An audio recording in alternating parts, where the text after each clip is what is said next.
বইমেলা দীর্ঘদিন পর ধর্মনগরে আয়োজন করা হয়েছে উত্তর ত্রিপুরা জেলা প্রশাসনের উদ্যোগে।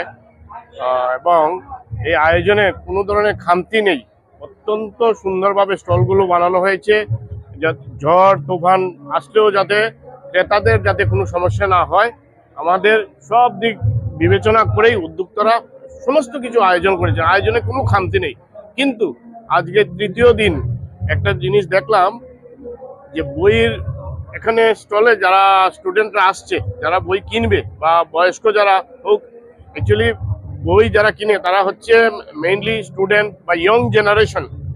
তারা কিন্তু আসছে, এখানে এসে ঘুরে ঘুরে চলে যাচ্ছে। এবং আমি অনেকের সঙ্গে যারা এখানে বইয়ের দোকান নিয়ে এসছেন তাদের সঙ্গে কথা বলেছি।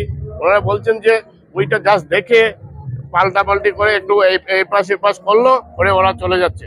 এর পেছনে আমার যেটা মনে হয়, আজকাল আমাদের এই .com জেনারেশনে মোবাইলের একটা বড় প্রভাব রয়েছে।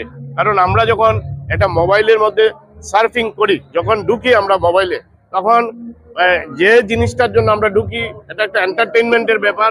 মোবাইলে অনেক কিছু হাজার হাজার ইনফরমেশন থাকে, হাজার হাজার তথ্য থাকে, হয়তো কোনো একটা জায়গায় আমরা ফিক্স থাকতে পারি না। আর ইয়ং জেনারেশন উঠতি স্টুডেন্টরা, তাদের হাতে মোবাইল আসাতে সবকিছু আজকাল ওপেন হয়ে গেছে এবং তারা এই মোবাইল নিয়ে এত ব্যস্ত। এর পেছনে আমরা গার্জিয়ানরাও দায়ী আছি।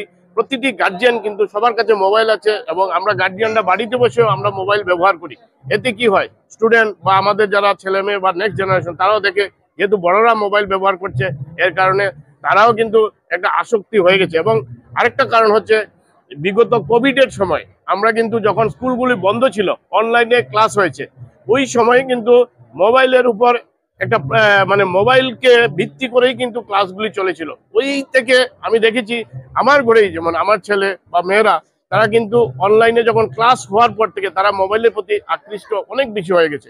এবং এই মোবাইলের উপর নির্ভরশীলতার কারণেই আজকে এই বই পড়ে কেউ মানে সেখান থেকে জ্ঞান অর্জন করবে, সেটা মানে মানে এক কথায় একটু পরিশ্রম হবে আমার মনে হয় বই পড়লে, ওরা মনে করে, যার দরুন এরা বই পড়তে চায় না।